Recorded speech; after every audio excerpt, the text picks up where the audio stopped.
Fala galera, hoje é dia de Lanterna Verde Absoluto número 6. É uma história da DC, escrita por Al Ewing e desenhada por Janoy Lindsay no ano de 2025. Absolute Green Lantern número 6 é sequência direta das edições anteriores dessa nova abordagem do Lanterna Verde. Se você ainda não viu os vídeos sobre os 5 volumes anteriores, o link para eles está aqui na descrição.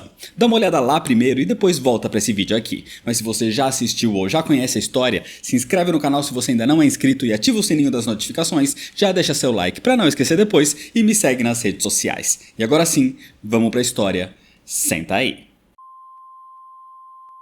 A história começa com um sonho.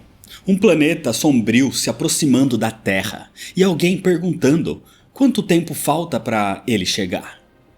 Quem estava sonhando isso era a agente do Departamento de Operações Extranormais, Cameron Chase, ou apenas Cam. Ela foi convocada para uma reunião com o agente Johnny Double, o seu superior.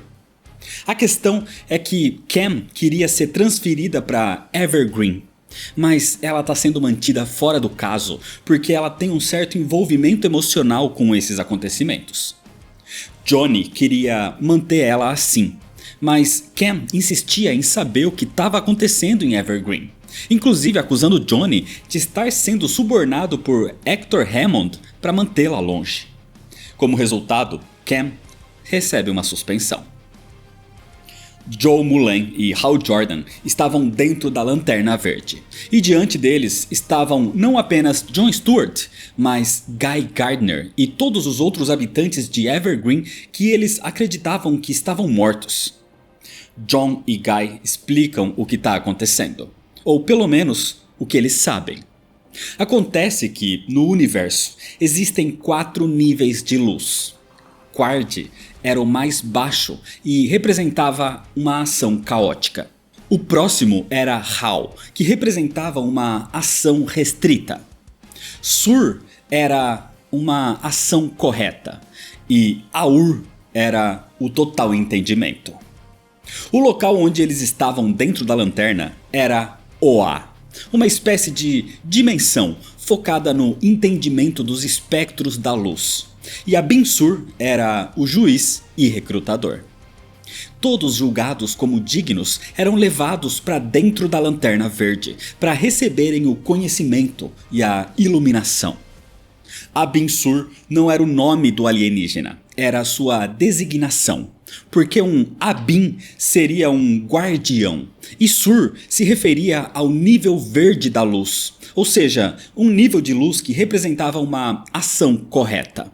Por isso, ele era chamado de Abin-Sur. Aqueles escolhidos pelo Abin-Sur são chamados de Ains, os iniciados na luz.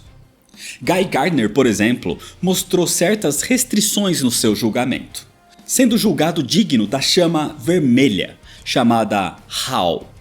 Já John Stewart foi julgado de ter total entendimento, digno da chama dourada, chamada Aur. Hal, por outro lado, foi julgado como digno da mão negra, pertencente ao nível mais baixo da luz, o chamado Quard. Mas isso o estava consumindo com pensamentos negativos, e Guy explica que toda chama pode ser comandada, mas para isso é preciso ter entendimento sobre ela. Tentar comandar a chama sem compreendê-la o torna em algo chamado de tomar, ou seja, uma anomalia. A chama dourada é Aur, a verde é Sur, a vermelha é Hal e a negra é Quard. Esses são os níveis da luz segundo a perspectiva dos Oanos. Só que existe quem veja essa perspectiva como incorreta. Esses seres usam o poder da escuridão, um poder sem nenhuma restrição. Eles são chamados de Abin-Quard, ou chamados também de estrelas negras. E eles vêm de um mundo de caos e escuridão. Era aquele mundo obscuro que estava cada vez mais se aproximando da Terra. Era um mundo chamado Mogo. Essa é a imagem que aparece na mente de Hal o tempo todo como um círculo ou uma estrela negra. Mas Jo Mullein não quer saber de nada disso. Ela quer ajudar Hal de alguma forma. E como todos mesmo afirmam, ela é uma Tomar, uma anomalia. Ou seja, ela tem o poder, mas não o compreende. Logo, ela não é obrigada a seguir nenhuma das suas regras. Sendo assim, Jo pede para Hal Jordan lhe dar a sua mão, para que eles possam tentar remover a mão negra de dentro dele. Hal hesita, mas no final dá a sua mão para Jo, que usando a sua luz verde, expulsa a escuridão do corpo do seu amigo. Do lado de fora, algo começa a acontecer com a Lanterna Verde. De repente, uma gosma preta começa a sair dela, cobrindo todo o local. Os pesquisadores que estavam em sua volta queriam sair correndo, mas Hector Hammond manda todos ficarem e fazer as leituras de tudo. E no meio desse caos, Jo sai da lanterna voando, carregando Hal Jordan nos braços. E Hammond ordena que o suporte aéreo os sigam imediatamente. Mas os pesquisadores os perdem de vista. A única coisa que conseguiram identificar é que eles estavam indo em direção a Coast City. E para piorar, a Lanterna Verde simplesmente sumiu, deixando no seu lugar um enorme poço de gosma preta. Hector Hammond fica furioso. Ele queria mais dados daquilo, mas ainda assim ele acha que tem uma vitória, porque agora podem estudar a gosma preta. Ele ainda manda a sua secretária, Carol Ferris, enviar um e-mail para Washington, dizendo para Veronica Cale, a mesma que estudou o caso da Mulher Maravilha em Gateway City, que ele resolveu o caso da Lanterna Verde.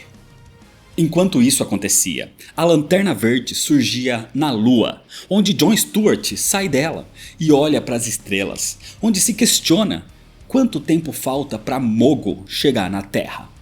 E ele diz que esse momento está próximo. Em Coast City, Cameron Chase liga para o seu parceiro, chamado Simon Bess, pedindo para lhe contar em qual missão ele foi designado. Mas como ela estava suspensa, ele se recusa a dizer e sugere apenas que ela fique de fora dessa operação, para o bem da sua carreira. Mesmo porque o motivo da sua suspensão é porque ela está emocionalmente envolvida com tudo isso, já que Evergreen é a cidade natal da sua ex-esposa, Jo Mullein. Cameron Chase é a ex-esposa que se separou de Jo, mas mesmo que elas tenham se separado, aparentemente Cam ainda demonstra se importar com ela. Nesse momento, a sua campainha toca, e quando Cameron atende, ela é surpreendida pela própria Jo, agora brilhando com a energia verde e carregando um enfraquecido Hal Jordan, que aparentemente não estava mais possuído pela mão negra. E Jo tá ali porque não sabia mais para onde ir, e ela precisa de ajuda. E é desse jeito que termina a história. Qward, Mão Negra, Tomar, Abin, Mogo, cores de luzes, tudo isso existe no universo tradicional da DC, no núcleo dos Lanternas Verdes. Mas aqui no universo absoluto, tudo isso está numa perspectiva totalmente diferente. No começo, quando a gente vai descobrindo um universo novo nos quadrinhos, a gente tenta relacionar com o universo tradicional. Nesse caso aqui, é mais fácil ignorar a existência do tradicional e embarcar em algo do zero, porque senão as coisas não fazem sentido. Se você tentar comparar, não vai entender nada da explicação aqui. Se você entender como algo totalmente novo e único, dá para apreciar a ideia do Lanterna Verde Absoluto. O número 6 de Absolute Green Lantern encerra o primeiro arco da HQ, que é basicamente um arco de apresentação de mundo, e talvez por isso foi algo tão arrastado. No final eu até que gostei da inventividade, mas a narrativa é muito lenta, e a arte, principalmente nos cenários, é fraquíssima.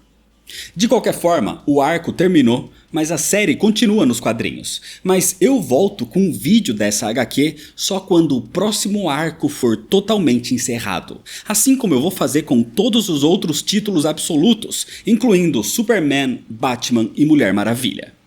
De qualquer forma, se inscreve no canal para não perder as sequências, ativa o sininho das notificações, deixa seu like se você gostou, me segue nas redes sociais para ficar por dentro das novidades e compartilha esse vídeo com seus amigos. Muito obrigado, valeu e até mais.